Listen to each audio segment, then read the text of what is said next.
Welcome back to ज्ञान Deepanshu classes बच्चों। जैसा कि आप जानते हैं कि ज्ञान दीपांशु क्लासेस में हिंदी फेमस है और आज हम आपको पढ़ाएंगे हिंदी वर्णमाला। वर्णमाला होता क्या है?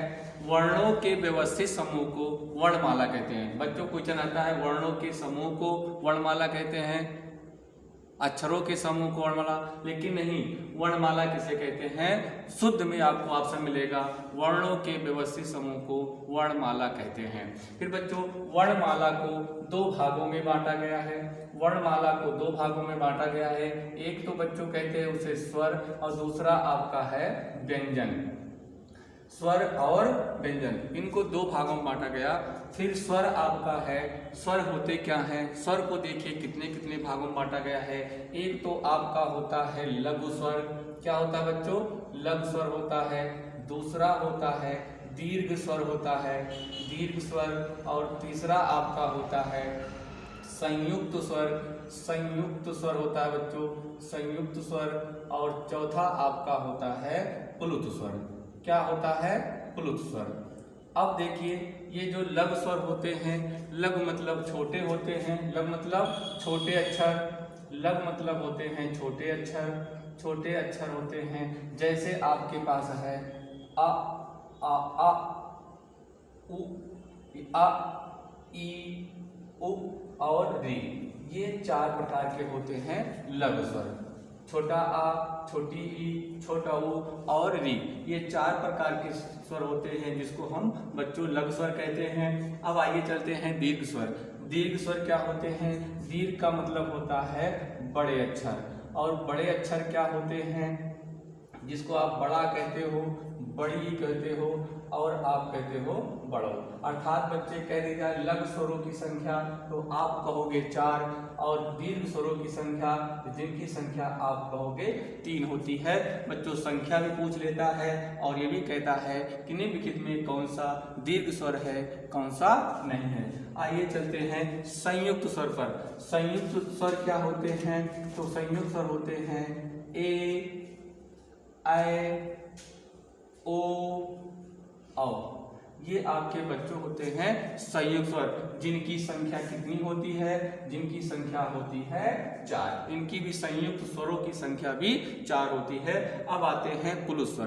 प्लुत स्वर क्या होते हैं? ऐसे स्वर होते हैं जिनका प्रयोग हम नहीं करते हैं, जिनका प्रयोग नहीं है, इनकी संख्या कुछ नहीं होती है, और जिनका प्रयोग होता है जैसे हम लिखते हैं ओम लिखते हैं। क्या लिखते हैं बच्चों? ओम। या किसी चीज को बोलने पर जब हम लंबे समय तक बोलते हैं तो उसमें जो साउंड निकलता है, जैसे आ खामोश करते हो या किसी को पुकारते हो तो लंबे समय तक अपनी आवाज को खींचते हो, इसको हम क्या कहते हैं? प्लुत स्वर। अब यहाँ से थोड़ा हम आपको सिखाना चाहेंगे कि प्लुत स्वर क्या होता है, प्लुत स्वर क्या होता है। ठीक है, आइए चलते हैं प्लुत स्वर के बारे में जानते हैं।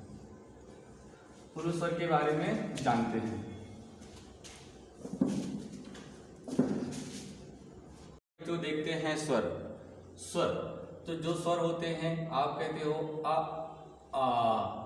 इ ई उ री। फिर कहते हैं बच्चों ए, ऐ, ओ, औ, अंग और आ। ये आपके स्वर हैं। अब स्वर को जो आपके पास क्वेश्चन आते हैं उसमें कहते हैं क्या कि जैसे उच्चारण के आधार पर स्वरों की संख्या, उच्चारण के आधार पर स्वरों की संख्या। तो इसको ध्यान रखें बच्चे, उच्चारण के आधार पर स्वरों की संख्या हम आपको सिखाते हैं कितनी होती है। जैसे स्वर उच्चारण के आधार पर स्वरों की संख्या अ आ इ ई उ ए ऐ ओ औ। देखिए आपने देखा कि उच्चारण के आधार पर स्वरों की संख्या हो रही है 10। ठीक उसी प्रकार हमसे पूछता है कि लेखन के आधार पर, लेखन के आधार पर स्वरों की संख्या, तो लेखन के आधार पर स्वरों की संख्या कितनी होती है बच्चों? 11 होती है। कितने? 13 होती है। कितनी होती है? 13। लेखन के अनुसार जब हम लिखते हैं तो स्वरों की संख्या आ जाती है 13। लेकिन एक बहुत इंपॉर्टेंट आपसे पूछता है क्वेश्चन, वो क्या पूछता है कि उच्चारण के आधार पर हो गया, लेखन का था। अब हमसे पूछता है पारंपरागत स्वरों की संख्या। पारंपरागत स्वरों की संख्या। बच्चों आपको याद रखना है, हमेशा पारंपरागत स्वरों की संख्या कितनी होती है? 11 होती है। ये तो बच्चों आपके थे स्वर। अब यही स्वर की बात करते हैं तो देखिए, अभी आपने पढ़ा लघु स्वर पढ़ा। लघु स्वरों की संख्या आपको याद रखना है 4 होती है। दीर्घ स्वरों की संख्या आपने देखा तो दीर्घ स्वरों की संख्या कितनी होती है? 3 होती है। लघु स्वरों की संख्या कितनी? 4, दीर्घ स्वरों की संख्या 3 और संयुक्त स्वरों की संख्या होती है 4 होती है। लेकिन जो आपके दीर्घ स्वर हैं, दीर्घ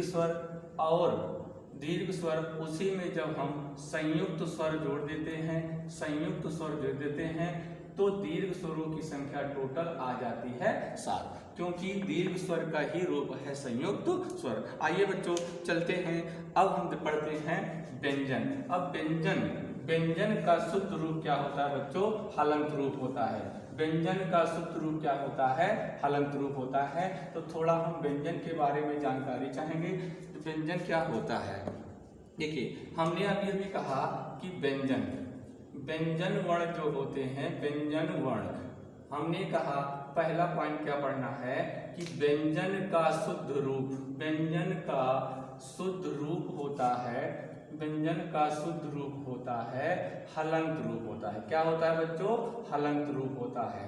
व्यंजन का शुद्ध रूप हलंत होता है, जिसका सिंबल होता है, आप ऐसे लिखते हैं। कोई भी कहता है, अगला पॉइंट क्या मिलता है? कोई भी या सभी व्यंजन, ऐसा कह दो कि सभी व्यंजन वर्ण बिना स्वर, सभी व्यंजन वर्ण स्वर सहित होते हैं। अर्थात हम कह दें कि कोई भी ऐसा व्यंजन वर्ण नहीं है जो बिना स्वर के बना हो। आइए देखते हैं, जैसे आपको लिखना है का, तो का में स्वर है, वो स्वर क्या निकल के आता है? जब का के नीचे हम हलंत लगाते हैं उसमें छोटा आ निकल आता है। इसीलिए हम कहते हैं कि व्यंजन का शुद्ध रूप, तीसरा पॉइंट मिलेगा कि व्यंजन का शुद्ध रूप क्या होता है? हलंत रूप होता है। और व्यंजन वर्ण में छोटा आ मतलब लघु स्वर छोटा आ छिपा होता है। ये आपको याद रखना है, ताकि जब हम संधि पढ़ेंगे तो वहाँ बहुत मदद करेगा। तो छोटा आ छिपा होता है। जैसे आपके पास आता है शब्द का विस्तारित रूप क्या होता है? आइए हम सीखते हैं शब्द का विस्तार। जैसे हमने कहा अभी का कहा, तो ये का विस्तारित रूप है। इसी तरह से राम का विस्तारित रूप क्या होगा? तो आप कहोगे राम में क्या निकला? हलंत लगाए, फिर आपको निकलेगा बड़ा आ, क्योंकि रा व्यंजन वर्ण है, आ निकलेगा, बड़ा की मात्रा आएगी, प्लस आपका माँ होगा, हलंत लगेगा तो छोटा आ निकल के आएगा। इसलिए ये राम शब्द का विस्तारित रूप आता है। कोई शब्द बच्चों आपके पास आए, इस तरह से आप विस्तारित रूप कर सकते हो। जैसे राजेश एक लड़का है, उस राजेश शब्द का विस्तारित रूप क्या होगा? तो आप लिखोगे रा, हलंत लगाओगे, बड़ा की मात्रा लगाओगे, बड़ा लिखोगे, प्लस जा लिखोगे, हलंत लगाओगे। अब जा पर किसकी मात्रा है बच्चों? ए की, तो ए लिखेंगे, प्लस आपका बड़ा सा है, उसमें हलंत लगाओगे और क्या निकलेगा? छोटा। तो ये राजेश शब्द का क्या निकल गया बच्चों? विस्तारित रूप निकल कर आया है। आइए चलते हैं और आगे देखते हैं। जो व्यंजन वर्ण होते हैं वो व्यंजन वर्ण, एक बार फिर से देख लें। व्यंजन का शुद्ध रूप बच्चों क्या होता है? हलंत रूप होता है। और सभी व्यंजन वर्ण में क्या छिपा होता है? स्वर सहित होते हैं, स्वर लगे होते हैं। व्यंजन वर्ण में आ शब्द आ लेटवा आ वर्ण छिपा होता है। और शब्द का जो विस्तारित रूप होता है उसको हम देखा अभी, कैसे शब्द का विस्तारित रूप हमें देखना है। तो हमने कहा राम शब्द का विस्तारित रूप क्या होगा, आपके सामने है, कैसे आपको विस्तारित करना है। कोई नाम मिले बच्चों तो आप उस शब्द का विस्तारित रूप बता सकते हो।